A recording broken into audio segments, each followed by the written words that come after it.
Hello friend, स्वागत है आपका अपने YouTube channel GS study with Sahni में। हम देख रहे थे कि प्रीवियस ईयर क्वेश्चन पेपर की सीरीज और important history, polity, geography, economics की जो प्रीवियस ईयर से पूछे गए प्रश्न उत्तर थे उनको हमने क्या किया था, इसमें अच्छे से कवर किया था और इससे एक्स्ट्रा फैक्ट को भी हमने अच्छे से देखा था। ठीक हो गया, तो आप इस वीडियो को भी पूरी देखिएगा, यह आपके लिए काफ़ी महत्वपूर्ण रहेगी क्योंकि कल को इसका क्या है, एग्ज़ाम है 20 मई को। उत्तराखंड डीएलएड का प्रवेश परीक्षा का एग्ज़ाम है, तो उसमें आपको इससे काफ़ी मदद मिलेगी। और यह इस सीरीज का यह अंतिम वीडियो रहेगा। ठीक हो गया, इसके बाद हम हमारी जो सीरीज चल रही थी वह सीरीज चालू रहेगी, तो आप इसको पूरी देखिएगा और अच्छे से देखिएगा। इससे आपके जो इम्पोर्टेंट प्रश्न उत्तर हैं वह आपको जरूर पेपरों में देखने को मिलेंगे। ठीक हो गया, क्योंकि कभी कभी क्या होता है कि एग्जामिनर प्रीवियस ईयर क्वेश्चनों को भी रिपीट कर देता है और इसी से आपको मिलते जुलते उसमें प्रश्न उत्तर भी देखने को मिलेंगे। तो स्टार्ट करते हैं। आज हमारी जो क्लास रहेगी ये रहेगी भारत का भूगोल और इकोनॉमिक्स से। ठीक हो गया, यानी कि जो भूगोल से और इकोनॉमिक्स से पूछे गए प्रश्न उत्तर होंगे उनको हम देखेंगे और उसके अलावा उसके एक्स्ट्रा फैक्ट को भी हम देखेंगे। ठीक हो गया, और प्रत्येक चारों ऑप्शनों को हम इसमें नहीं पढ़ेंगे, इंपॉर्टेंट ऑप्शनों को ही हम इसमें पढ़ेंगे और उसके सही उत्तर को भी हम देखेंगे, क्योंकि इससे वीडियो क्या हो जाएगी, काफ़ी लंबी हो जाएगी। तो प्रश्न नंबर पहला है, रिचर पैमाने पर निम्नलिखित में से किसको मापा जाता है। ठीक हो गया, तो जो रिचर पैमाना है इस पर जो मापा जाता है वह भूकंप की प्रबलता को मापा जाता है। तो ऑप्शन सी इसका क्या हो जाएगा, सही उत्तर हो जाएगा। प्रश्न नंबर दूसरा है, भारत के उत्तरी मैदान की मृदा सामान्यतः कैसे बनी है।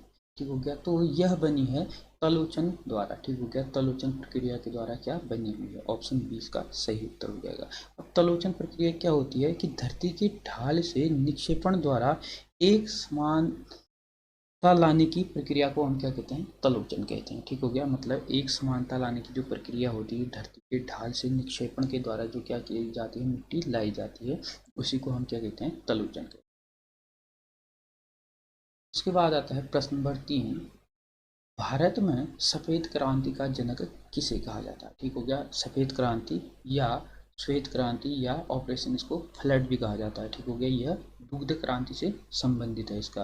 और उसके बाद जो इसको भारत में लाने का श्रेय जो जाता है वह जाता है डॉक्टर वर्गीज कुरियन को। ठीक हो गया, तो ऑप्शन 20 का सही उत्तर हो जाएगा। और इन्होंने क्या किया था, 1970 में क्या किया था, अमूल फैक्ट्री खोली थी। ठीक हो गया, दुग्ध फैक्ट्री, अमूल फैक्ट्री खोली थी 1970 में। कहाँ, गुजरात में। तो गुजरात, तो इसी से क्या हुआ था कि ऑपरेशन फ्लड की जो शुरुआत की थी वर्गीज कुरियन के द्वारा की गई थी। ठीक हो गया, और दूसरा पूछता है कि भारत में हरित क्रांति को लाने का श्रेय किसको जाता है, वह जाता है सी सुब्रमण्यम को। ठीक हो गया, और विश्व में जो हरित क्रांति थी उसको लाने का श्रेय जो जाता है वह नॉर्मन बोरलॉग को जाता है। ठीक हो गया,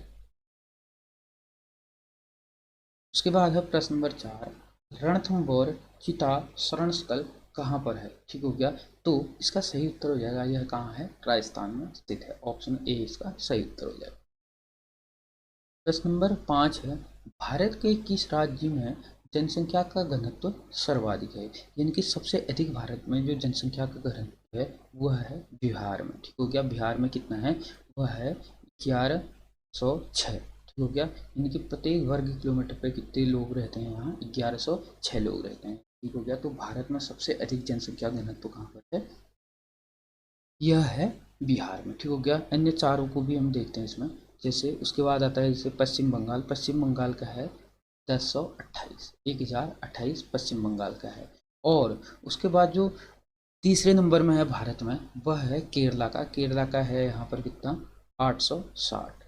हो गया, 860 प्रति वर्ग किलोमीटर पर। और उत्तर प्रदेश का है 829, 829 क्या है, उत्तर प्रदेश का है। ठीक हो गया, यह चार क्या है, सबसे अधिक है बिहार का, उसके बाद है पश्चिम बंगाल का, फिर है केरला का, उसके बाद उत्तर प्रदेश का। ठीक हो गया, यह चार क्या है, जनसंख्या घनत्व तो सबसे अधिक है। ठीक हो गया, सबसे अधिक बिहार में, ऑप्शन सी इसका सही उत्तर हो जाएगा।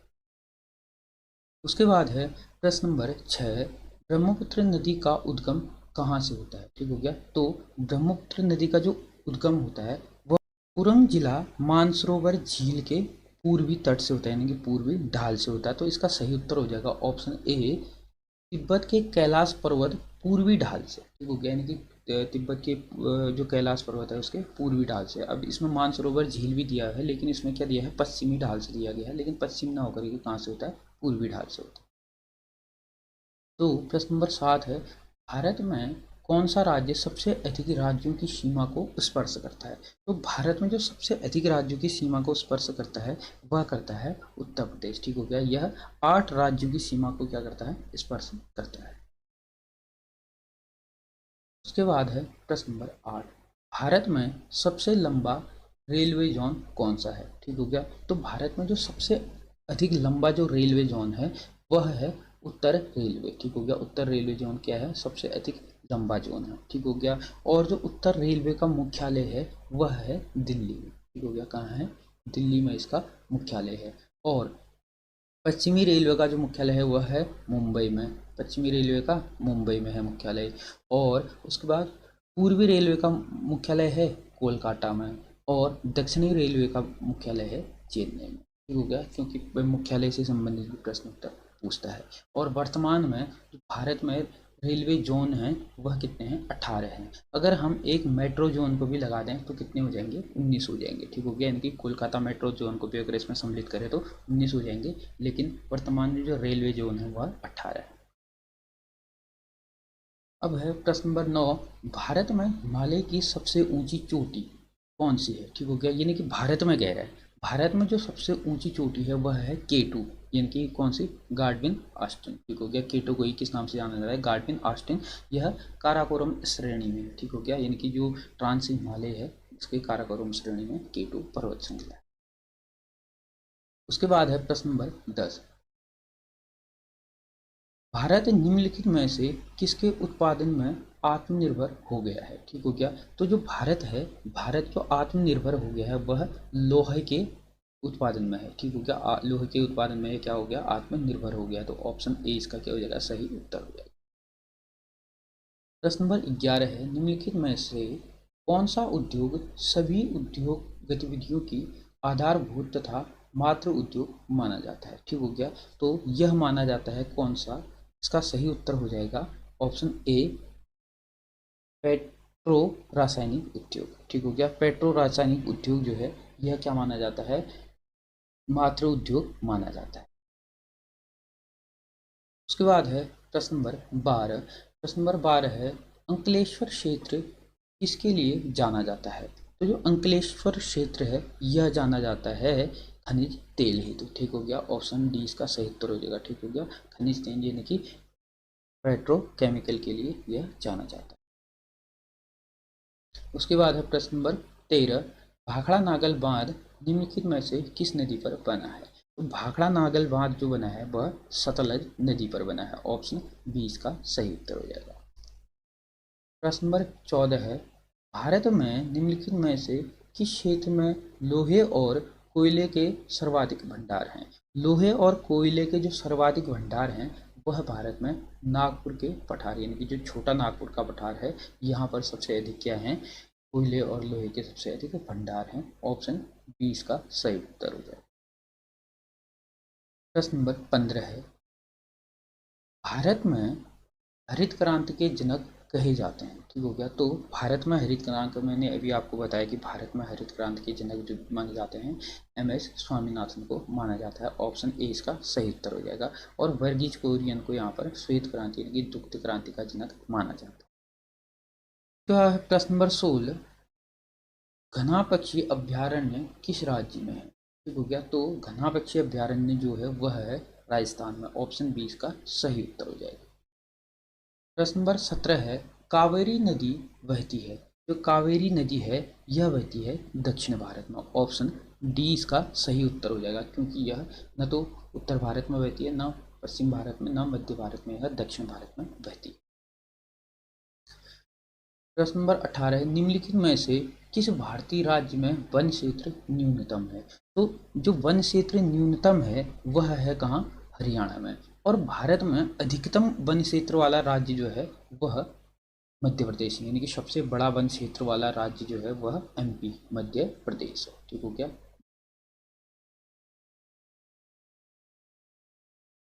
उसके बाद है प्रश्न नंबर 19, अपने उद्गम स्थल में गंगा जानी जाती है। ठीक हो गया, यानी कि जहाँ पर गंगा का उद्गम होता है, यानी कि उत्तराखंड के गोमुख से, ठीक हो गया, यानी कि गंगोत्री ग्लेशियर गोमुख से इसका क्या होता है, उद्गम होता है। अपने उद्गम स्थान पे इसका नाम गंगा ना होकर के क्या होता है, भागीरथी जाना जाता है। ठीक हो गया, और देवप्रयाग के बाद यह क्या बनती है, गंगा बनती है। ठीक हो गया, उससे पहले यह किस नाम से जानी जाती है, भागीरथी के नाम से जानी जाती है। ऑप्शन डी इसका सही उत्तर हो जाएगा भागीरथी। प्रश्न नंबर 20 है, निम्नलिखित में से कौन सी परियोजना राउरकेला स्टील प्लांट को बिजली प्रदान करती है।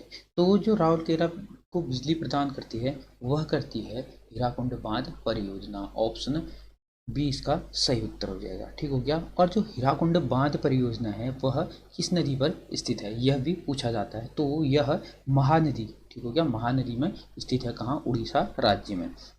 अन्य को भी देखते हैं इसमें। दामोदर घाटी परियोजना जो है यह दामोदर नदी पर स्थित है। ठीक हो गया, यानी कि दामोदर नदी पर इसको बनाया गया है। क्योंकि यह प्रश्न पूछा भी जाता है परीक्षाओं में कि निम्न में से कौन सी नदी यानी कि किस नदी पर कौन सा बांध बना हुआ है। ठीक हो गया, या कौन सा बांध किस नदी पर बना हुआ है, ये पूछा जाता है। तो जो दामोदर घाटी परियोजना है यह दामोदर नदी पर बनाया गया है। और नागार्जुन जो सागर परियोजना है यह कृष्णा नदी पर बनाई गई है। और तुंगभद्रा परियोजना नाम से ही विख्यात है कि तुंगभद्रा नदी पर यह बनाई गई है। ठीक हो गया, और जो तुंगभद्रा नदी है यह कृष्णा नदी की सहायक नदी है। ठीक हो गया, यह भी पूछता है कि पेपरों में कि कृष्णा नदी की सहायक नदी कौन सी है, या तुंगभद्रा किस नदी की सहायक नदी है। तो यह कृष्णा नदी की क्या है, सहायक नदी है तुंगभद्रा। उसके बाद है प्रश्न नंबर 21, नागार्जुन सागर परियोजना किस नदी पर स्थित है। ठीक हो गया, तो नागार्जुन सागर परियोजना मैंने अभी आपको बताया है यह स्थित है कृष्णा नदी पर। ऑप्शन डी इसका क्या हो जाएगा, सही उत्तर हो जाएगा। उसके बाद प्रश्न नंबर 22, निम्नलिखित में से कौन सा लेगून झील का उदाहरण नहीं है। ठीक हो गया, लेगून झील का उदाहरण नहीं है कह रहा है। देखते हैं, चिल्का झील या लेगून झील है, कोल्लेरू झील, यह भी लेगून झील है। बुलर झील, यह कैसी झील है, यह मीठे पानी की झील है जम्मू एंड कश्मीर में। तो इसमें से क्या है, यह लेगून झील का उदाहरण नहीं है। ऑप्शन सी इसका क्या हो जाएगा, सही उत्तर हो जाएगा। और पुलिकट झील भी क्या है, लेगून झील है। उसके बाद है प्रश्न नंबर 23, भारत में सर्वाधिक चांदी कहाँ पाई जाती है। ठीक हो गया, तो भारत में जो सर्वाधिक चांदी है वह राजस्थान में पाई जाती है। ऑप्शन सी इसका सही उत्तर हो जाएगा। और दूसरा पूछता है कि सबसे अधिक भारत में सोना जो पाया जाता है वह कहाँ पाया जाता है, कर्नाटका। ठीक हो गया, कर्नाटका में सबसे अधिक पाया जाता है। कर्नाटका में भी आपने वो KGF मूवी देखी होगी। ठीक हो गया, यानी कि कोलार जो क्षेत्र है वहाँ से, उस क्षेत्र में क्या पाया जाता है, अत्यधिक मात्रा में सोना प्राप्त होता है। प्रश्न नंबर 24 है, गन्ने ईख का मूल उत्पादक देश निम्नलिखित में से कौन है। तो गन्ने का जो उत्पादक देश है इसमें से वह है कौन, भारत। ऑप्शन सी इसका सही उत्तर हो जाएगा। उसके बाद है प्रश्न नंबर 25। प्रश्न नंबर 25 है कि विश्व में चाय का सबसे अधिक उत्पादक है। ठीक हो गया, पहले क्या था, पहले चाय का सबसे अधिक उत्पादक भारत था, लेकिन अभी के टाइम में सबसे अधिक उत्पादक देश जो है वह कौन सा है, चीन है। ठीक हो गया, चीन में सबसे अधिक क्या चाय का उत्पादन किया जाता है। और प्रश्न इसमें यह भी पूछता है कि सबसे अधिक निर्यातक देश कौन सा है। ठीक हो गया, तो सबसे अधिक जो निर्यातक देश है जो बेचता है चाय को वह बेचता है श्रीलंका। ठीक हो गया, तो सबसे अधिक अगर निर्यातक आता है चाय का तो कौन सा हो जाएगा, श्रीलंका हो जाएगा। और सबसे अधिक उत्पादक अगर आएगा तो अभी की स्थिति में कौन है, चाइना है। प्रश्न नंबर 26 है, भारत के उत्तरी विशाल मैदानों में किस प्रकार की मिट्टी पाई जाती है। ठीक हो गया, तो भारत के जो उत्तर का विशाल मैदान है यहाँ पर पाई जाती है जलोढ़ मिट्टी। ठीक हो गया, क्योंकि जल के द्वारा लाई हुई मिट्टी यहाँ पर अधिक पाई जाती है। ठीक हो गया, क्योंकि यहाँ पर क्या है, अत्यधिक मात्रा में बड़ी बड़ी नदियाँ हैं जो क्या करती हैं, अपने साथ मिट्टी को बहा करके लेते हैं, इनके खरपतवार को लेते हुए आती है और मैदानी क्षेत्र में उसको क्या कर देती है, पूरा बिछा देती है। तो यहाँ पर जो सबसे अधिक मात्रा में जो मिट्टी पाई जाती है वो पाई जाती है जलोढ़ मिट्टी। ऑप्शन डी इसका सही उत्तर हो जाएगा।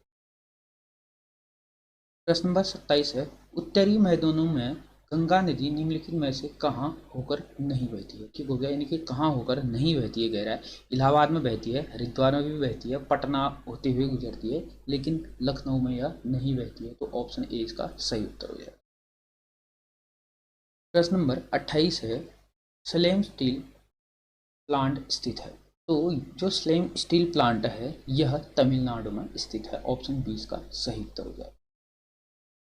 प्रश्न नंबर 29 है, पीर पंजाल श्रेणी कहाँ स्थित है? तो पीर पंजाल जो श्रेणी है वह ट्रांस हिमालय का भाग है। ठीक हो गया। तो यह क्षेत्र कहाँ है? जम्मू एंड कश्मीर में। ऑप्शन डी इसका सही उत्तर हो जाएगा। प्रश्न नंबर 30 है, झारखंड में सिकंदरी किस लिए प्रसिद्ध है? ठीक हो गया। तो जो झारखंड में सिकंदरी है वह रासायनिक उर्वरक हेतु प्रसिद्ध है। तो ऑप्शन सी इसका क्या हो जाएगा? सही उत्तर हो जाएगा। प्रश्न नंबर 31, बोडिला दर्रा भारत के किस राज्य में स्थित है? तो जो बोडिला दर्रा है वह भारत के अरुणाचल प्रदेश में स्थित है। तो ऑप्शन डी इसका सही उत्तर हो जाएगा। उसके बाद है प्रश्न नंबर 32, लूनी नदी मुख्यतः किस राज्य में बहती है? तो जो लूनी नदी है वह आपकी मुख्यतः बहती है राजस्थान में। ठीक हो गया। यानी कि अधिकतर हिस्सा जो इसका बहता है वह राजस्थान में बहता है और यह गुजरात में भी प्रवेश करती है। ठीक हो गया। यानी कि राजस्थान और गुजरात में होते हुए बहती है, लेकिन अधिकतर इसका जो हिस्सा बहता है वह राजस्थान में बहता है। तो लूनी नदी का सही उत्तर हो जाएगा ऑप्शन ए राजस्थान। प्रश्न नंबर 33, प्रश्न नंबर 33 है, निम्नलिखित में से किस स्थान पर सबसे अधिक खनिज तेल पाया जाता है? तो सबसे अधिक भारत में जो खनिज तेल पाया जाता है वह पाया जाता है बॉम्बे हाई। ऑप्शन 20 का सही उत्तर हो जाएगा। प्रश्न नंबर 34 है, पर्यावरण एवं वन मंत्रालय रिपोर्ट 2015 के अनुसार पूछ रहा है। पुराना पेपर है तो इसमें क्या है कि उस टाइम के हिसाब से करंट अफेयर कर रहा होगा। 2015 के अनुसार भारत में वन भौगोलिक क्षेत्र के कितने प्रतिशत भाग में है? ठीक हो गया। यानी कि कितने प्रतिशत में भाग में है, तो उस टाइम के हिसाब से यह हो जाएगा कितना? Option B 21.34%। लेकिन वर्तमान में जो वन है यहाँ पर भारत में, भारत के भौगोलिक क्षेत्र में जो वनों का प्रतिशत है वह है 24.62, यानी कि 24.62% क्या है? पूरे भारत के भौगोलिक क्षेत्र का वन प्रतिशत है। ठीक हो गया। पूरे भौगोलिक क्षेत्र का क्या है? प्रतिशत में 24.62% में क्या है? भारत में वन है वर्तमान में। ठीक हो गया 2021 की रिपोर्ट के अनुसार। उसके बाद है प्रश्न नंबर 35, ट्यूटिकोरिन तथा कांडला पोर्ट किस राज्य में स्थित है? तो जो टूटीकोरी और कांडला पोर्ट है यह तमिलनाडु और गुजरात में स्थित है। तो ऑप्शन सी इसका क्या हो जाएगा? सही उत्तर हो जाएगा। टूटीकोरिन जो है वह तमिलनाडु में है और कांडला गुजरात में। प्रश्न नंबर 36, प्रश्न नंबर 36 है, निम्नलिखित में से कौन सा बांध सबसे लंबा बांध है? ठीक हो गया। तो सबसे लंबा पूछ रहा है। अगर सबसे लंबा पूछेगा तो कौन सा हो जाएगा? हीराकुंड बांध हो जाएगा। अगर इसमें पूछता कि सबसे ऊंचा बांध यानी कि सबसे अधिक हाइट वाला पूछता है तब कौन हो जाता है? टिहरी बांध हो जाता है। प्रश्न नंबर 37, हल्दिया तेल शोधक कारखाना स्थित है। तो हल्दिया जो तेल शोधक कारखाना स्थित है यह पश्चिम बंगाल में स्थित है। ऑप्शन डी इसका सही उत्तर हो जाएगा पश्चिम बंगाल। प्रश्न नंबर 38, सिम्पलीपाल राष्ट्रीय पार्क स्थित है। तो यह जो राष्ट्रीय पार्क है यह स्थित है उड़ीसा में। ऑप्शन ए इसका सही उत्तर हो जाएगा। प्रश्न नंबर 39, हीराकुंड बांध किस नदी पर बना हुआ है? तो हीराकुंड बांध मैंने आपको पहले ही बताया है। अभी हीराकुंड बांध है महानदी पर। ऑप्शन बी इसका सही उत्तर होगा। प्रश्न नंबर 40 है, निम्नलिखित में से कौन सा दर्रा जम्मू कश्मीर में है? ठीक हो गया। यानी कि जम्मू कश्मीर में है। मैंने अभी भी आपको बताया है यानी कि जो जिला दर्रा जो है कहाँ है? यह जम्मू कश्मीर में। ऑप्शन ए इसका सही उत्तर हो जाएगा। और नाथुला दर्रा भी अभी आपको मैंने बताया है सिक्किम में स्थित है। ठीक हो गया। और शिपकिला दर्रा हिमाचल प्रदेश में है और लिपुलेख दर्रा यह उत्तराखंड में। उसके बाद है प्रश्न नंबर 41, भारत में सर्वाधिक पटसन यानी कि जूट का उत्पादन करने वाला राष्ट्र? ठीक हो गया। यानी कि राज्य। सबसे अधिक जो जूट का उत्पादन किया जाता है भारत में वह किया जाता है। ऑप्शन सी इसका सही उत्तर हो जाएगा पश्चिम बंगाल। प्रश्न नंबर 42 है, निम्नलिखित में से कौन सी नदी महाराष्ट्र के नासिक जिले में बहती है? तो महाराष्ट्र के नासिक जिले में इसमें से बहती है गोदावरी नदी। ऑप्शन डी इसका सही उत्तर हो जाएगा। प्रश्न नंबर 43, प्रश्न नंबर 43 है, निम्नलिखित में से इस स्थान पर तेल शोधक कारखाना है? तेल शोधक जो कारखाना है वह है बरौनी। ऑप्शन 20 का सही उत्तर हो जाएगा। बरौनी में क्या है? तेल शोधक कारखाना है। और दुर्गापुर में क्या है? इस्पात केंद्र है, यानी कि इस्पात संयंत्र है। उसके बाद है ऑप्शन 44। 44 में है भारत का सबसे पहला तट आधारित आधुनिकीकृत इस्पात संयंत्र कहाँ स्थित है? तो इस्पात संयंत्र यानी कि तट आधारित जो है वह है ऑप्शन 20 का सही उत्तर हो जाएगा विशाखापट्टनम। प्रश्न नंबर 45। प्रश्न नंबर 45 है राजघाट बांध किस नदी पर स्थित है? तो जो राजघाट बांध है वह बेतवा नदी पर स्थित है। ऑप्शन सी इसका सही उत्तर हो जाएगा। प्रश्न नंबर 46 है निम्नलिखित में से कौन सी पर्वत श्रेणियां तमिलनाडु में नहीं है? तो पर्वत श्रेणियां तमिलनाडु में नहीं है कह रहा है, तो नीलगिरी पर्वत यह तमिलनाडु में है। नल्लामलाई पहाड़ियाँ यह तमिलनाडु में नहीं है, यह कहाँ है? आंध्र प्रदेश में है, यानी कि आंध्र प्रदेश में है। कौन सी? नल्लामलाई की पहाड़ियाँ। और सेवराई की पहाड़ियाँ भी तमिलनाडु में है और जवाड़िया की पहाड़ियाँ भी तमिलनाडु में है। उसके बाद है प्रश्न नंबर 47। टिहरी बांध को पानी किस नदी से मिलता है? तो जो टिहरी बांध को पानी मिलता है वह भागीरथी नदी से मिलता है। ऑप्शन 20 का सही उत्तर हो जाएगा। प्रश्न नंबर 48 है निम्नलिखित में से कौन सी नदी रिफ्ट घाटी से होकर गुजरती है? ठीक हो गया, यानी रिफ्ट घाटी होते हुए जो नदी बनाती है, रिफ्ट घाटी बनाती है, वह गुजरती है। ऑप्शन सी इसका सही उत्तर हो जाएगा नर्मदा नदी।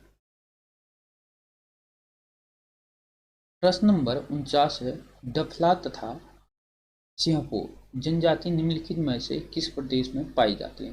तो जो दफला और सिंहपो जनजाति है वह पाई जाती है अरुणाचल प्रदेश में। ऑप्शन डी इसका सही उत्तर हो जाएगा। प्रश्न नंबर 50 है तमिलनाडु के तटीय भागों में जाड़ों में वर्षा की प्राप्ति निम्नलिखित में से किससे होती है? ठीक हो गया, जो तमिलनाडु है, ठीक हो गया, तमिलनाडु का जो तटीय भाग है यहाँ पर क्या होता है? जाता हुआ जो मानसून होता है, ठीक हो गया, यानी कि जाता हुआ मानसून क्या करता है? यहाँ पर वर्षा करता है। ठीक है, तो इसका सही उत्तर हो जाएगा उत्तर पूर्वी मानसून। ठीक हो गया, जो मानसून यहाँ पर आता है वह बंगाल की खाड़ी से होते हुए आता है। ठीक हो गया, यानी कि पश्चिम से मानसून उठता है, लेकिन जब जाता है वह कहाँ से? उत्तर पूर्व से होते हुए जाता है, तो वह वर्षा करता है कहाँ? तमिलनाडु के तट वाले क्षेत्र में। ठीक हो गया, तो इसका सही उत्तर हो जाएगा ऑप्शन ए उत्तर पूर्वी मानसून। प्रश्न नंबर 51 है प्राचीन बंदरगाह नगर भृगुकच्छ निम्नलिखित में से किस नदी में के मुहाने पर बसा है? तो यह बसा है नर्मदा नदी के मुहाने पर। ऑप्शन डी इसका सही उत्तर हो जाएगा। उसके बाद है प्रश्न नंबर 52 निम्नलिखित तटों में से कौन सा जुलाई तथा अगस्त महीने में साधारणतया शुष्क रहता है? ठीक हो गया, तो यह जो जुलाई और अगस्त के महीने में शुष्क रहता है वह रहता है कोरोमंडल तट। ठीक हो गया, तो हम इसमें तट को समझते हैं। जैसे भारत क्या है? जो दक्षिणी भाग है भारत का इस टाइप का है, प्रायद्वीपीय भारत। तो जो ये वाला तट है होगा, ये वाला तट है, ये गुजरात वाला तट, इसको गुजरात और गोवा महाराष्ट्र वाला तट, इस तट को कहते हैं कौन सा? कोंकण तट। इसको कहा जाता है कोंकण तट। उसके बाद आता है इसका एक केरल वाला क्षेत्र। तो इस वाले जो इलाका है इसको कहा जाता है क्या? मालाबार तट। ठीक हो गया, ये केरल वाला हिस्सा जो है इसको कहा जाता है मालाबार तट। उसके बाद ये वाला तट है, होगा कौन सा? ये वाला जो तट है पूर्वी वाले इलाके में, तो इसको कहा जाता है कोरोमंडल तट। ठीक हो गया, और ये उत्तर वाला इलाका है, जो यहाँ वाला इलाका, इसको कहा जाता है उत्तर सरकार का तट, यानी कि उत्कल तट इसको कहा जाता है। ठीक हो गया, तो समझ गए होंगे आप जो तटों का भारत में नामकरण किया गया है, प्रायद्वीपीय भारत में तटों का नामकरण इस हिसाब से किया गया है। उसके बाद है प्रश्न नंबर 53 निम्नलिखित कृषि उपज एवं उल्लेख मुख्य उत्पादक क्षेत्रों के युग्मों में कौन सा सही नहीं है? तो कौन सा सही नहीं है कह रहा है, तो देखते हैं। इसमें जो जूट है वह कहाँ उगाया जाता है? पश्चिम बंगाल में, चीनी उत्तर प्रदेश में, कॉफ़ी आंध्र प्रदेश में। तो कॉफ़ी जो है वह आंध्र प्रदेश में ना होकर के यह अधिक मात्रा में कहाँ उगाई जाती है? कर्नाटक में उगाई जाती है। और तिलहन गुजरात में उगाया जाता है। तो इसका सही उत्तर हो जाएगा, सुमेलित नहीं कह रहा है, तो इसका सही उत्तर हो जाएगा ऑप्शन सी, कॉफ़ी कहाँ उगाई जाती है? कर्नाटक। प्रश्न नंबर 54 है कार्डमम हिल यानी कि कार्डमम की पहाड़ियाँ कहाँ स्थित हैं। तो कार्डमम की पहाड़ियाँ जो है वह केरल में स्थित है। ऑप्शन ए इसका सही उत्तर हो जाएगा। प्रश्न नंबर 55 है निम्नलिखित में से कौन सा से बंदरगाह भारत में अरब सागर के तट पर स्थित है। ठीक हो गया। तो अरब सागर के तट पर जो स्थित है वो कौन सा है। नया मंगलोर है, कांडला है, कोची। कोची कहाँ है, लक्षद्वीप और केरल का नीचे वाला हिस्सा जो है वहां पर यह क्या है स्थित है। तो इसका सही उत्तर और मारमंगांव। ठीक होगा, मारमंगांव यह भी क्या है, यह भी अरब सागर का वाला हिस्सा है। तो इसका सही उत्तर होगा 1, 2 और 4। ऑप्शन डी इसका सही उत्तर हो जाएगा। प्रश्न नंबर 56 बिहार के किस क्षेत्र में वह्योनी पहाड़ियाँ स्थित है। तो जो बिहार का वह्योनी पहाड़ियाँ स्थित है वह गया वाले क्षेत्र में है। ऑप्शन ए इसका सही उत्तर हो जाएगा। प्रश्न नंबर 57 है नाथुला दर्रा स्थित है। नाथुला दर्रा यह स्थित है कहाँ, सिक्किम में। ऑप्शन ए इसका सही उत्तर हो जाएगा। प्रश्न नंबर 58 है इडुक्की विद्युत परियोजना किस राज्य में स्थित है। तो इसका सही उत्तर है केरल राज्य में क्या है यह स्थित है। ऑप्शन ए इसका सही उत्तर हो जाएगा। प्रश्न नंबर 59 है निम्नलिखित किस भारतीय राज्य से होकर कर्क रेखा नहीं गुजरती है। तो कर्क रेखा भारत में 8 राज्यों से होकर गुजरती है परंतु मणिपुर से होकर नहीं गुजरती है। ठीक हो गया। तो हमने देखा था कि पिछली किसी परीक्षा में पूछा गया था कि कर्क रेखा के उत्तर में कौन सा राज्य है। तो कर्क रेखा के उत्तर में है मणिपुर और मणिपुर से यह रेखा गुजर कर नहीं जाती है। तो ऑप्शन ए इसका क्या हो जाएगा, सही उत्तर हो जाएगा। उसके बाद है प्रश्न नंबर 60 सांबर झील किस राज्य में स्थित है। तो जो सांबर झील है यह स्थित है राजस्थान राज्य में।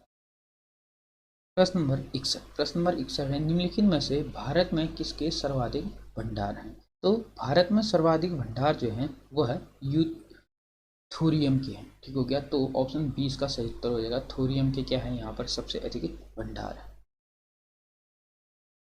प्रश्न नंबर 62 है निम्नलिखित में से कौन सी पर्वत श्रेणी सबसे पुरानी है। ठीक है। तो सबसे पुरानी जो पर्वत श्रेणी है वह है अरावली पर्वत श्रेणी। ऑप्शन ए इसका सही उत्तर हो जाएगा। और प्रश्न नंबर 63 है भारत में कुल कितने रेलवे जोन हैं। तो भारत में कुल रेलवे जोन हैं कितने, 18। और अगर हम इसमें कोलकाता का मेट्रो जोन भी अगर जोड़ दें तो तब कितने हो जाएंगे, 19 हो जाएंगे। लेकिन अगर उसको न जोड़ के रेलवे जोन अगर कहता है तो तब कितने हो जाएंगे, 18 हो जाएंगे। लेकिन यानी कि कोलकाता के मेट्रो रेलवे जोन को मिलाकर कितने हो जाएंगे, 19 हो जाएंगे। उसके बाद है प्रश्न नंबर 64 काजीरंगा राष्ट्रीय उद्यान किस प्रदेश में स्थित है। ठीक हो गया। तो जो काजीरंगा राष्ट्रीय उद्यान है यह असम और असोम में स्थित है। ऑप्शन ए इसका सही उत्तर हो जाएगा। प्रश्न नंबर 65 है बेसाल्टी लावा कहाँ पाया जाता है। तो बेसाल्टी लावा है वह पाया जाता है दक्कन ट्रैप पर। ठीक हो गया। दक्कन का पठार जो है वहाँ पर कौन सा लावा पाया जाता है, बेसाल्टी लावा पाया जाता है। ऑप्शन ए इसका सही उत्तर होगा। इसके बाद है प्रश्न नंबर 66 बांध और उन नदियों के जोड़े बनाए जिन पर ये बने हुए। ठीक हो गया। तो बनाते हैं, देखते हैं। पहला है ए का है उकाई। उकाई जो है यह ताप्ती नदी पर है। चौथा हो गया। दूसरा है राणा प्रताप सागर। राणा प्रताप सागर जो है यह है आपका चंबल पर। ठीक हो गया। तो यह हो जाएगा चंबल पर। और उसके बाद है थिन। थिन जो बना है यह बना है रावी नदी पर, रावी नदी पर। और चौथा है हीराकुंड। हीराकुंड बांध बना हुआ है महानदी पर। तो पहले का चौथा, दूसरे का तीसरा, तीसरे का दूसरा और चौथे का पहला। तो इसका सही उत्तर हो जाएगा कौन सा, तो थोड़ा छोटा कर लेते हैं। तो इसका पहला उत्तर है, पहले का चौथा, दूसरे का तीसरा, तो इसका पहला ही उत्तर सही हो जाएगा, ऑप्शन ए। उसके बाद है प्रश्न नंबर 67 पेरिया जल विद्युत परियोजना किस राज्य में है। तो पेरिया जल विद्युत परियोजना जो है यह केरल राज्य में है। ऑप्शन ए इसका, ऑप्शन बी इसका सही उत्तर हो जाएगा केरल। उसके बाद है 68 संघ राज्यों को छोड़कर भारत में कुल कितने प्रांत हैं। तो भारत में कुल प्रांत हैं कितने, 28। तो 28 प्रांत हैं। और उसके बाद जो केंद्र शासित प्रदेश हैं वह है यहाँ पर 8, ठीक होगा, 8 केंद्र शासित प्रदेश और 28 राज्य। उसके बाद है प्रश्न नंबर 69, चिल्का झील किस राज्य में स्थित है? तो चिल्का झील स्थित है कहाँ? उड़ीसा राज्य में। ऑप्शन डी इसका सही उत्तर हो जाएगा। उसके बाद है 70, दाम्फा वन्य जीव अभ्यारण्य किस राज्य में स्थित है? तो यह स्थित है मिजोरम राज्य में। ऑप्शन बी इसका सही उत्तर हो जाएगा, ठीक हो गया। अब हम कुछ प्रश्न इकोनॉमिक्स के देख लेते हैं। पहला है भारत रुपये का पहचान चिन्ह है, ठीक हो गया। तो जो भारत में रुपये का पहचान चिन्ह है वह इस प्रकार का है। ऑप्शन डी इसका सही उत्तर हो जाएगा, ठीक हो गया। ये ऐसा है, ठीक है? ऐसा क्या है? रुपये का चिन्ह है। और जो अन्य चिन्ह है उनको भी देख लेते हैं। जो इस प्रकार का चिन्ह होता है ये होता है यूएस डॉलर का, ठीक हो गया। किसका? डॉलर का। यह डॉलर का चिन्ह होता है। और जो ये वाई के नीचे ऐसे दो लाइन होते हैं ये चिन्ह होता है येन का, ठीक हो गया, यानी कि जापानी येन का। और ये ई जैसा जो बना होता है यह होता है यूरो का, यह यूरो का चिन्ह है। उसके बाद है प्रश्न नंबर दूसरा। प्रश्न नंबर दूसरा है ग्रेसम नियम से अभिप्राय है, ठीक हो गया। तो जो ग्रेसम का नियम है इसका जो अभिप्राय है वह हो जाएगा ऑप्शन बी इसका सही उत्तर होगा। निष्कृष्ट मुद्रा श्रेष्ठ मुद्रा को संचलन से हटा देती है, ठीक हो गया। यानी कि जो निष्कृष्ट मुद्रा होती है वह जो श्रेष्ठ मुद्रा होती है उसको क्या करती है? संचलन से हटा देती है या बाहर कर देती है। तो यह ग्रेसम नियम कहता है। उसके बाद है प्रश्न नंबर 3, निम्नलिखित में से कौन सा कर संघ द्वारा लगाया जाता है और राज्यों द्वारा उगाहा तथा विनियोजित किया जाता है, ठीक हो गया। यानी कि राज्यों के द्वारा उगाहा किया जाता है इसका और संघ के द्वारा लगाया जाता है। तो इसका सही उत्तर हो जाएगा ऑप्शन बी स्टाम्प शुल्क। जो स्टाम्प शुल्क होता है यह केंद्र के द्वारा लगाया जाता है और इसकी जो उगाही की जाती है वह राज्य के द्वारा की जाती है, ठीक हो गया। इनके राजस्व के आधार पर इसको लिया जाता है। उसके बाद है प्रश्न नंबर 4। प्रश्न नंबर 4 है निम्नलिखित में से किन वर्षों में व्यापार संतुलन भारत के लिए अनुकूल रहा था, ठीक हो गया। तो जो व्यापार संतुलन था भारत के लिए जो अनुकूल रहा था वह रहा था 1972, 73 और 76, 77 में। ऑप्शन बी इसका सही उत्तर हो गया। प्रश्न नंबर 5। प्रश्न नंबर 5 है तेजड़िया, ठीक है, बुल और मंदड़िया बियर वाणिज्य के किस पहलू से संबंधित है? तो यह संबंधित है स्टॉक मार्केट से, ठीक हो गया। यानी कि स्टॉक मार्केट से इसका संबंध है। तो ऑप्शन डी इसका सही उत्तर हो जाएगा, ठीक हो गया। स्टॉक मार्केट में आपने देखा होगा ऐसे बुल का जैसा, यानी कि बैल बुल का सांड का जैसा क्या बना रहता है, उसमें चित्र रहता है, बियर का जैसा चित्र बना रहता है। तो यह किससे संबंधित है?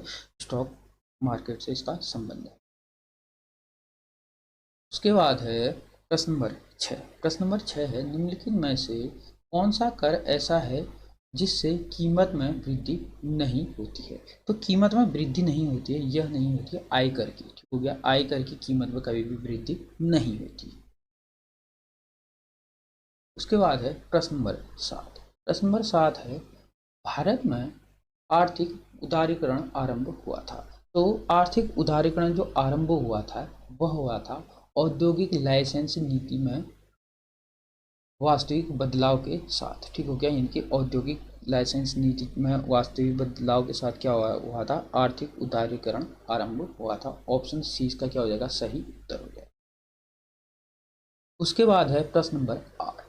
प्रश्न नंबर 8 है निफ्टी निम्नलिखित में से किससे संबंधित है? तो जो निफ्टी होती है निफ्टी का संबंध होता है, ऑप्शन सी इसका सही उत्तर हो जाएगा, नेशनल स्टॉक एक्सचेंज, ठीक हो गया। निफ्टी का संबंध होता है नेशनल स्टॉक एक्सचेंज से, यानी कि नेशनल स्टॉक एक्सचेंज सूचकांक से इसका संबंध होता है। प्रश्न नंबर 9 है विश्व स्वर्ण परिषद की रिपोर्ट के अनुसार कौन सा देश स्वर्ण का सबसे बड़ा आयातक है? यानी कि सबसे ज़्यादा जो आयात सोना करता है वह हमारा देश भारत करता है। ऑप्शन डी इसका सही उत्तर होगा। क्योंकि आप लोगों ने देखा ही होगा कि भारत में महिलाएं अधिक मात्रा में क्या पहनती हैं? सोना पहनती हैं। तो यहाँ पर क्या होता है कि सोने का अत्यधिक मात्रा में व्यापार होता है, ठीक हो गया। अत्यधिक मात्रा में यहाँ पर मंगाया जाता है, ठीक हो गया। इसका अत्यधिक मात्रा में यहाँ यूज किया जाता है। उसके बाद है प्रश्न नंबर 10, निम्नलिखित में हार्ड करेंसी का क्या अर्थ है? ठीक हो गया। हार्ड करेंसी का जो अर्थ है वह होता है, ऑप्शन ए ही इसका सही उत्तर हो जाएगा, वह मुद्रा जिसकी आपूर्ति मांग की अपेक्षा कम हो। ठीक हो गया, यानी कि मांग की अपेक्षा उसकी आपूर्ति क्या होती है, कम होती है, वह क्या कहलाती है, हार्ड मुद्रा। प्रश्न नंबर 11 है, ब्याज भुगतान एक मद है। तो ब्याज भुगतान जो होता है वह एक राजस्व व्यय होता है। ठीक हो गया, ऑप्शन ए इसका सही उत्तर हो गया। प्रश्न नंबर 12 है, केंद्र राज्यों के बीच वित्तीय संसाधनों का बंटवारा कौन करता है? तो वित्तीय संसाधनों का जो बंटवारा करता है वह करता है वित्त आयोग, ऑप्शन सी इसका सही उत्तर हो जाएगा। प्रश्न नंबर 13 है, खुले बाजार की प्रक्रिया ओपन मार्केट ऑपरेशन निम्नलिखित में से किस नीति का अंग है? ठीक हो गया, तो यह अंग होता है आपका मौद्रिक एवं साख नीति। तो ऑप्शन सी इसका सही उत्तर हो जाएगा, मौद्रिक एवं साख नीति। प्रश्न नंबर 14 है, भारत में सेवा कर सर्वप्रथम लागू किया गया था। तो भारत में जो सेवा कर सबसे पहले लागू किया था यह किया था, ऑप्शन बी इसका सही उत्तर हो जाएगा, वर्ष 1994-95। प्रश्न नंबर 15 है, मुद्रास्फीति का कारण है। तो मुद्रास्फीति का जो कारण होता है वह होता है मुद्रा की मात्रा में वृद्धि। ठीक हो गया, मुद्रा की मात्रा में वृद्धि हो जाएगी तो क्या आ जाएगी, मुद्रास्फीति आ जाएगी। तो ऑप्शन डी इसका सही उत्तर होगा। प्रश्न नंबर 16 है, निम्नलिखित में से विश्व अर्थव्यवस्था का तृतीय स्तंभ किसे कहते हैं? ठीक हो गया, तो विश्व अर्थव्यवस्था, ठीक हो गया, यानी कि विश्व की जो अर्थव्यवस्था को मेंटेन करता है उसका जो तृतीय स्तंभ कहा जाता है वह कहा जाता है विश्व व्यापार संगठन। ठीक हो गया, और विश्व व्यापार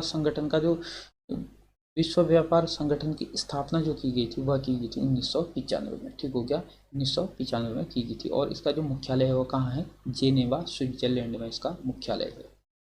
अन्य को भी देख लेते हैं, इनसे इसकी स्थापना से संबंधित, इनका मुख्यालय से संबंधित प्रश्न पूछता है। जो विश्व बैंक है इसकी स्थापना हुई थी जुलाई 1944 में। ठीक हो गया, जुलाई 1944 में विश्व बैंक की स्थापना हुई थी, और इसका मुख्यालय कहाँ है, वाशिंगटन डीसी में है। उसके बाद बी में देखते हैं अंतर्राष्ट्रीय मुद्रा कोष। अंतर्राष्ट्रीय मुद्रा कोष की स्थापना हुई थी 1945 में, और इसका मुख्यालय भी वाशिंगटन डीसी में ही स्थित है। ठीक हो, और उसके बाद है यूनेस्को। यूनेस्को की स्थापना हुई थी 1945 में, और इसका मुख्यालय है पेरिस, फ्रांस में। हो गया। उसके बाद है प्रश्न नंबर 17, निम्नलिखित में से किसका संबंध शहरों के विकास से नहीं है? ठीक हो गया, तो शहरों के विकास से संबंध नहीं है कह रहा है, तो इसमें देखते हैं हम स्मार्ट सिटी का तो संबंध है। ठीक हो गया, और उसके बाद JNNURM, इसका भी संबंध किससे है, शहरी विकास से है। हृदय हृदय का भी संबंध किससे है, शहरी विकास से है। उसके बाद है NRLM, इसका संबंध नहीं है। ठीक हो गया, शहरी विकास से इसका संबंध नहीं है, ऑप्शन डी इसका सही उत्तर हो जाएगा। अब इनको अच्छे से देखते हैं एक बार। जो स्मार्ट सिटी मिशन है, ठीक हो गया, स्मार्ट सिटी मिशन है, इससे संबंधित प्रश्न पूछता है कि यह कब से लागू है, तो यह कब से लागू है, 2015 से। ठीक हो गया, 2015 से यह लागू है भारत में, 25 जून 2015 से। उसके बाद है JNNURM का है जवाहरलाल नेहरू राष्ट्रीय शहरी नवीनीकरण मिशन। ठीक होगा, इसकी स्थापना जो हुई थी, इनकी ये मिशन जो चलाया गया था यह चलाया गया था 2005 से। ठीक हो गया, 2005 से यह शुरू किया गया। उसके बाद है हृदय। हृदय का मतलब है राष्ट्रीय विरासत शहरी विकास और वृद्धि योजना। ठीक हो गया, इसकी शुरुआत भी की गई है 2015 से। 2015 से हृदय की भी शुरुआत की गई है। और उसके बाद है NRLM, यानी कि राष्ट्रीय ग्राम आजीविका मिशन। ठीक हो गया, इस मिशन की शुरुआत हुई थी 2013 से। 2013 से यह संबंधित है ग्राम विकास से संबंधित है। ठीक हो गया, तो इसमें से ये तीन क्या है, तीनों का संबंध है शहरी विकास से, और इसका संबंध किससे है, ग्राम विकास से। उसके बाद है प्रश्न नंबर 18, भारत में मौद्रिक नीति किसके द्वारा बनाई जाती है? तो भारत में मौद्रिक नीति जो बनाई जाती है वह बनाई जाती है RBI के द्वारा, यानी कि भारतीय रिजर्व बैंक के द्वारा, ऑप्शन 20 का सही उत्तर हो जाएगा। और भारतीय रिजर्व बैंक की स्थापना जो हुई थी वो हुई थी 1935 में। 1930 में स्थापना हुई। उसके बाद है प्रश्न नंबर 19, निम्नलिखित में से इस फसल को हरित क्रांति का लाभ उपलब्ध नहीं हुआ था। ठीक हो गया, यानी कि हरित क्रांति का लाभ नहीं मिला था, वह नहीं मिला था। ऑप्शन 20 का सही उत्तर हो जाएगा मक्का। ठीक हो गया, मक्का को क्या हुआ था, हरित क्रांति का लाभ नहीं मिल पाया था। तिलहन, बाजरा और गेहूं को इसका लाभ मिला था। प्रश्न नंबर 20 है, 1 रुपये के नोट पर निम्नलिखित में से किसके हस्ताक्षर होते हैं। तो 1 रुपये के नोट पर जो हस्ताक्षर होते हैं वह केंद्रीय वित्त सचिव के, ठीक हो गया, यानी कि वित्त सचिव के उसमें सिग्नेचर होते हैं। ऑप्शन सी इसका सही उत्तर हो जाएगा। और 1 से ऊपर के, यानी कि 5 रुपये के, 10 रुपये के, 20 रुपये के, 100 रुपये के, इन नोट में होते हैं भारतीय रिजर्व बैंक के गवर्नर के सिग्नेचर होते हैं, लेकिन 1 रुपये के नोट में होते हैं वित्त सचिव के। उसके बाद है प्रश्न number 21, apparel export promotion council के तत्वाधान में भारत का वार्षिक अंतर्राष्ट्रीय वस्त्र मेला किस शहर में जनवरी 2017 में आयोजित किया गया था। ठीक हो गया, यानी कि उस टाइम का करंट अफेयर का प्रश्न रहा होगा, तो यह उस टाइम पे हुआ था। ऑप्शन ए इसका सही उत्तर हो जाएगा, ऑप्शन ए नई दिल्ली। प्रश्न नंबर 22, प्रश्न नंबर 22 है, रिजर्व बैंक ऑफ इंडिया की स्थापना किस वर्ष की गई थी। अभी आपको मैंने बताया 1935 में इसकी स्थापना की गई थी। ऑप्शन ए इसका सही उत्तर हो जाएगा। प्रश्न नंबर 23 है, प्रश्न नंबर 23 है, वार्षिक वित्तीय विवरण को संसद के दोनों सदनों में रखता है। ठीक हो गया, वार्षिक वित्तीय विवरण यानी कि बजट से इसका मतलब है, यानी कि हमारे संविधान में बजट शब्द का प्रयोग न करके वार्षिक वित्तीय विवरण शब्द का प्रयोग किया गया है। तो इसको संसद के दोनों सदनों में जो रखता है वह रखता है राष्ट्रपति। हो गया, और वार्षिक वित्तीय विवरण का जो उल्लेख किया गया हमारे संविधान में 112 यानी कि 112 में इसका उल्लेख किया गया है, अनुच्छेद 112 में। उसके बाद है प्रश्न नंबर 24, प्रश्न नंबर 24 है, औद्योगिक क्रांति सबसे पहले कहाँ आरंभ हुई थी। तो औद्योगिक क्रांति से संबंधित प्रश्न उत्तर पूछता है अनेक पेपरों में, तो इसका सही उत्तर हो जाएगा इंग्लैंड में। ऑप्शन ए इसका सही उत्तर हो जाएगा। उसके बाद है प्रश्न नंबर 25, प्रश्न नंबर 25 है, अंतर्राष्ट्रीय मुद्रा कोष का मुख्यालय कहाँ है। तो अंतर्राष्ट्रीय मुद्रा कोष मैंने आपको अभी बताया, तो इसका जो मुख्यालय है वाशिंगटन डीसी में इसका मुख्यालय है। ऑप्शन ए इसका सही उत्तर हो जाएगा। उसके बाद है प्रश्न नंबर 26, एशियाई विकास बैंक का मुख्यालय कहाँ स्थित है। ठीक हो गया, तो एशियाई विकास बैंक का जो मुख्यालय है यह मनीला में स्थित है। ऑप्शन बी इसका सही उत्तर हो जाएगा।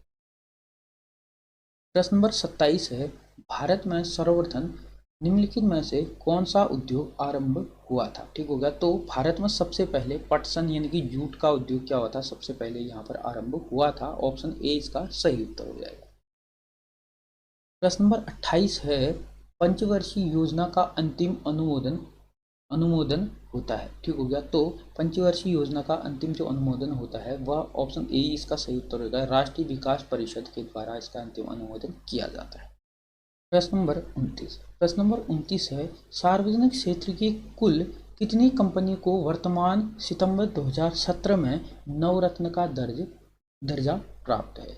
तो जो दर्जा प्राप्त था उस टाइम के हिसाब से यह 17 था, लेकिन वर्तमान में जो दर्जा प्राप्त है वह कितनी कंपनी को है, वह है 14 कंपनी। ठीक हो गया, 14 कंपनी को क्या है भारत में वर्तमान में 2023 तक क्या है नवरत्न का दर्जा प्राप्त है।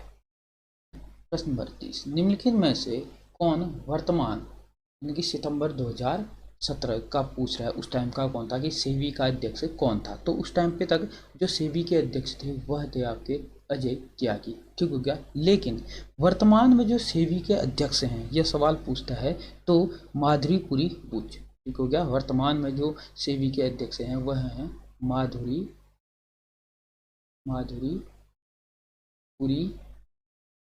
बुच। ठीक हो गया, माधुरीपुरी बुच क्या है वर्तमान में सेबी के अध्यक्ष हैं। उसके बाद है प्रश्न नंबर 31, प्रश्न नंबर 31 है, एशियाई देशों में सर्वप्रथम किस देश में औद्योगिकरण हुआ था। ठीक हो गया, यानी कि एशियाई देशों में, विश्व में तो सबसे पहले औद्योगिकरण हुआ था इंग्लैंड में, लेकिन एशियाई देशों में जो सबसे पहले औद्योगिकरण हुआ था वह हुआ था जापान में। ऑप्शन ए इसका सही उत्तर हो जाएगा। प्रश्न नंबर 25, रेलवे के यात्री डिब्बे निर्मित होते हैं। ठीक हो गया, तो रेलवे के जो यात्री डिब्बे होते हैं, ठीक हो गया, यह पेराम्बूर चेन्नई में क्या होते हैं, यह यात्री डब्बे निर्मित किए जाते हैं। ठीक हो गया। इसकी स्थापना जो हुई थी वह हुई थी 1952 में। ठीक हो गया। तो अन्य को भी देख लेते हैं। वाराणसी में डीजल इंजन बनाया जाता है। ठीक हो गया। और इसकी स्थापना हुई थी 1961 में। ठीक हो गया। 1961 में वाराणसी में जो डीजल इंजन बनाया जाता है इसकी स्थापना हुई थी। ठीक हो गया।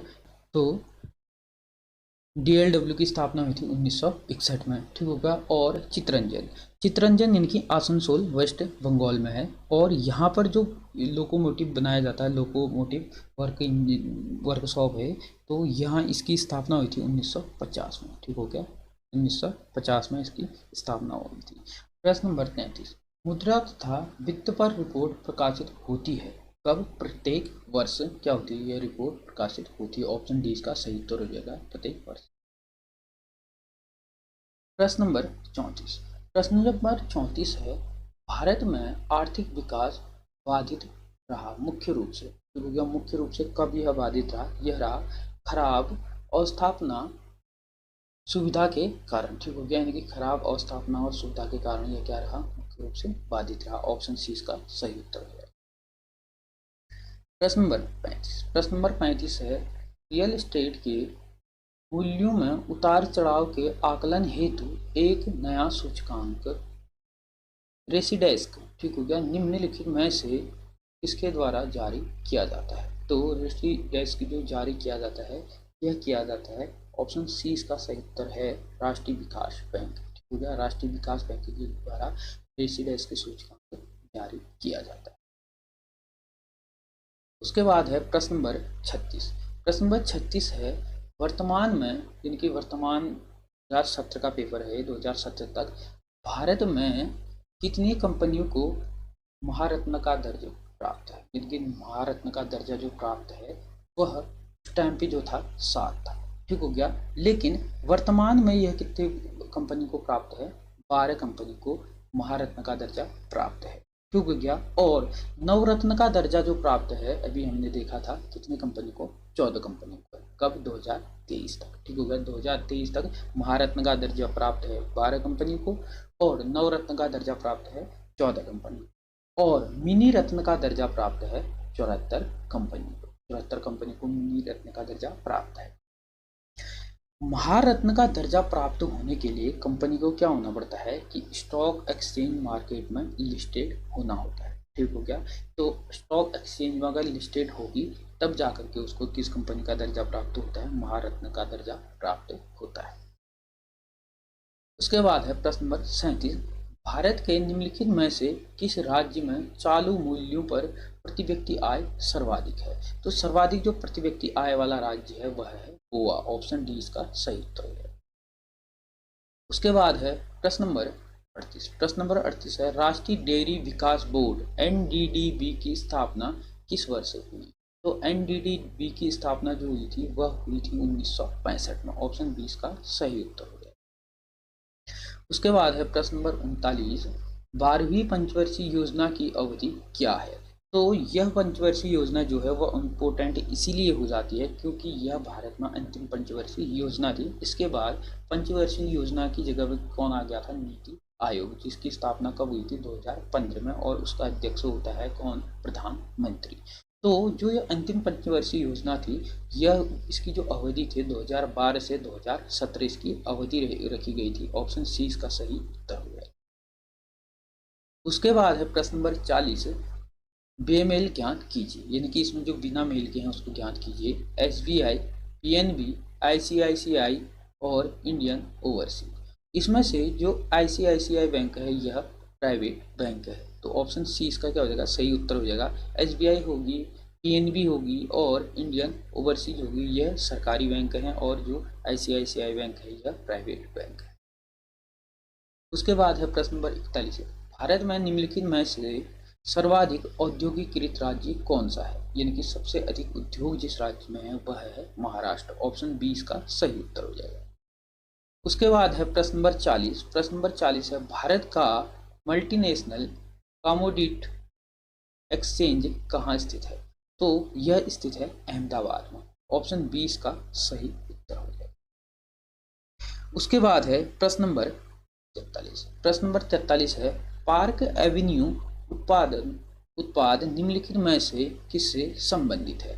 तो यह संबंधित है, ऑप्शन सी इसका सही उत्तर हो जाएगा रेमंड से। ठीक हो गया। जो पार्क एवेन्यू है उसका एक परफ्यूम भी आता है। ठीक हो गया। उसके बाद है प्रश्न नंबर 44, मूल्यांकन की किस यूनिट को पेपर गोल्ड कहा जाता है? तो जो पेपर गोल्ड कहा जाता है वह कहा जाता है SDR को। ठीक हो गया। तो ऑप्शन सी इसका सही उत्तर हो गया। प्रश्न नंबर 45 है, भारतीय रिजर्व बैंक की खुले बाजार की कार्यवाही किससे कहते हैं? तो जो खुले बाजार की कार्रवाई कहते हैं वह कहते हैं प्रतिभूतियों में व्यापार। ठीक हो गया। इसको कहा जाता है खुले बाजार की कार्यवाही। तो ऑप्शन सी इसका सही उत्तर हो जाएगा प्रतिभूतियों में व्यापार। प्रश्न नंबर 46 है, निम्नलिखित में से कौन सी साख निर्धारण यानी कि क्रेडिट रेटिंग एजेंसी नहीं है? ठीक हो गया। तो क्रेडिट एजेंसी नहीं है कह रहा है, क्रेडिट रेटिंग एजेंसी तो नहीं है, इसमें हो जाएगा ऑप्शन डी IFCI। IFCI जो है वह है अंतर्राष्ट्रीय वित्तीय सेवा केंद्र है। हो गया। यह कैसा है, सेवा प्रदान करती है। तो इसका सही उत्तर होगा ऑप्शन डी। प्रश्न नंबर 47 है, भारत में ऋण नियंत्रक के रूप में कौन काम करता है? तो जो ऋण नियंत्रक के रूप में काम करता है वह करता है Reserve Bank of India. Option C इसका सही उत्तर हो जाएगा। प्रश्न नंबर 48 है, निगम कर निम्नलिखित में से किसके द्वारा लगाया जाता है? तो निगम कर जो लगाया जाता है वह लगाया जाता है केंद्र सरकार के द्वारा। ऑप्शन सी इसका सही उत्तर हो जाएगा। प्रश्न नंबर 49 है, भारत का अधिकतम विदेशी व्यापार किस देश के साथ है? तो भारत का जो अधिकतम व्यापार सबसे पहले किसके साथ था? चाइना के साथ था। फिर उसके बाद संयुक्त अरब अमीरात के साथ था। लेकिन वर्तमान में जो व्यापार है भारत का, हो गया 22-23 का, वह यानी कि 21-22 का, वह किसके साथ है? संयुक्त राज्य अमेरिका के साथ। ऑप्शन 20 का सही उत्तर हो गया। उसके बाद है प्रश्न नंबर 50, भारत में गरीबी हटाओ का नारा किस पंचवर्षीय योजना के अंतर्गत दिया गया था? तो यह दिया गया था 5वीं पंचवर्षीय योजना के अंतर्गत गरीबी हटाओ का नारा। ऑप्शन सी इसका सही उत्तर हो गया। उसके बाद है प्रश्न नंबर 51, केंद्र सरकार ने महत्वाकांक्षी राष्ट्रीय ग्रामीण रोजगार गारंटी अधिनियम यानी कि नरेगा का नया नाम कब कर दिया? यानी कि नरेगा का नाम अब क्या हो गया है? मनरेगा हो गया है। तो इसका सही उत्तर हो जाएगा ऑप्शन ए। ठीक हो गया। महात्मा गांधी राष्ट्रीय ग्रामीण रोजगार गारंटी अधिनियम का नाम रख दिया गया है, यानी कि इसको अब मनरेगा कहा गया है। यह नाम रखा गया है, इसका जो नाम परिवर्तन हुआ है नरेगा से मनरेगा, यह हुआ है 2009 से। ठीक है। 2009 के बाद इसको क्या कहा गया है? मनरेगा। उसके बाद आता है प्रश्न नंबर 52, भारत में करेंसी सिक्का की टकसाल कहाँ है? यानी कि जो सिक्कों की टकसाल है भारत में, जहाँ पर सिक्के ढलाई का काम किया जाता है, वह इसमें से कौन सी जगह में है? कहाँ पर? कोलकाता में। ऑप्शन ए इसका सही उत्तर हो जाएगा। भारत में कितनी टकसाल है? वह है 4। टकसालों को याद करने के लिए एक ट्रिक देखते हैं हम। बम्बई में कोक तो है ना। ठीक हो गया। बम्बई में कोक तो है ना। ठीक हो गया। बम्बई से हो जाएगा मुंबई, मैं को छोड़ देंगे, कोक से हो जाएगा कोलकाता, तो भी छोड़ देंगे, हो से हो गया हैदराबाद, ना से हो गया नोएडा। ठीक हो गया। 4 टकसालें हैं भारत में जहाँ पर सिक्का गड़ाई यानी कि सिक्का ढलाई का कार्य किया जाता है। यानी कि सिक्कों को, जो सिक्के होते हैं 2 रुपये का, 5 रुपये का, 10 रुपये का, 20 रुपये के जो सिक्के होते हैं, इन सिक्कों को क्या किया जाता है? इन टकसालों में छापा जाता है।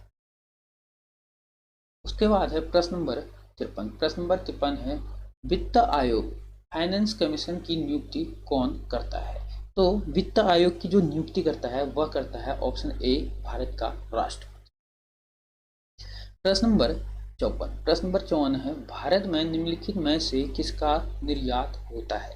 तो भारत में जो निर्यात होता है वह होता है ऑप्शन ए लौह अयस्क का। ठीक हो गया। लोहे के लिए भारत क्या हो गया? अब आत्मनिर्भर हो गया। ठीक हो गया। प्रश्न नंबर 55 है, शेयर बाजार के नियामक निकाय सेबी यानी कि सेबी के शब्द विस्तार में एस अक्षर का निरूपित करता है। ठीक हो गया। अश अक्षर जो है वह क्या निरूपित करता है कह रहा है, तो अश अक्षर जो निरूपित करता है वह सिक्योरिटीज को निरूपित करता है। ऑप्शन बी इसका सही उत्तर हो जाएगा। प्रश्न नंबर 56। प्रश्न नंबर 56 है, साधारण क्षेत्र की बीमा कंपनी नेशनल इंश्योरेंस कंपनी का मुख्यालय कहाँ स्थित है?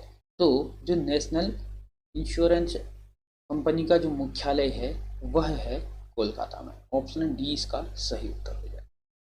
प्रश्न नंबर 57। प्रश्न नंबर 57 है, भारतीय स्टेट बैंक के कितने सहायक बैंकों का 1 अप्रैल 2017 तक का पूछ रहा है से भारतीय स्टेट बैंक में विलय कर दिया गया? तो जो भारतीय स्टेट बैंक में विलय किया गया था वह किया गया कितने? 5 बैंकों का। ऑप्शन सी इसका सही उत्तर हो जाएगा। प्रश्न नंबर 58 है, वर्ष 2016 का अर्थशास्त्र का नोबेल पुरस्कार किसे दिया गया? तो यह दिया गया था, ऑप्शन सी इसका सही उत्तर हो जाएगा, ओलिवर हार्ट एवं वेनगट आर्मस्ट्रॉन्ग को। ठीक हो गया। और वर्तमान में जो प्रस्तावित है वह प्रस्तावित है डाइवगिंग एलान को देना, अर्थशास्त्र का नोबेल पुरस्कार देना प्रस्तावित किया गया है। उसके बाद है प्रश्न नंबर 59। प्रश्न नंबर 59 है, फिक्की FICCI के अध्यक्ष हैं। तो फिक्की के अध्यक्ष जो वर्तमान में है वह है संजीव मेहता। ठीक हो गया। संजीव उस टाइम पे जो थे, उस टाइम पे थे पंकज पटेल, लेकिन वर्तमान में कौन है? संजीव मेहता। संजीव मेहता वर्तमान में किसके क्या हैं? अध्यक्ष। उसके बाद है प्रश्न नंबर 60। प्रश्न नंबर 60 है, ग्रामीण क्षेत्र में छिपी बेरोजगारी का सबसे मान्य कारण कौन सा है? तो इसका जो सबसे मान्य कारण है वह है ऑप्शन बी इसका सही उत्तर हो जाएगा, भूमि पर जनसंख्या का अति दबाव। ठीक होगा। भूमि पर जनसंख्या का अति दबाव क्या है? इसका बेरोजगारी का सबसे मान्य कारण है। ठीक हो गया। इसको थोड़ा छोटा कर लेते हैं। प्रश्न नंबर 61। प्रश्न नंबर 61 है, ब्याज दर निर्धारित की जाती है।